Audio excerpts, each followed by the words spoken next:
12 તારીખે જે તિરંગા યાત્રા વડોદરા મુકામે થનાર છે એની માટે જે યાત્રા જે શરૂ થશે નવલખી ગ્રાઉન્ડથી શરૂ થઈ કીર્તિ મંદિર થઈ અને લાલકોટ થઈ અને આગળ ગાંધીગૃહ સુધી જવાની છે.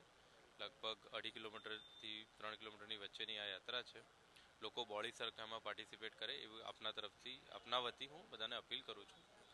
જોડે જોડે આ નવલખી ગ્રાઉન્ડ ઉપર જે આયોજન કરવાનું છે, લોકો ક્યાં ઊભા રહેશે, ક્યાં સ્ટેજ બનશે, કઈ રીતે રૂટ હશે, એની માટેના આયોજનના ભાગરૂપે આજે માનનીય પોલીસ કમિશનર સાહેબ નરસિંહા કોમર સાહેબ અને ચેરમેન સાહેબ અને અમારી આખી ટીમે આમની મુલાકાત લીધી છે. માઇન્યુટેસ્ટ ડિટેલ અહીંયા અમે ડિસ્કસ કરી છે.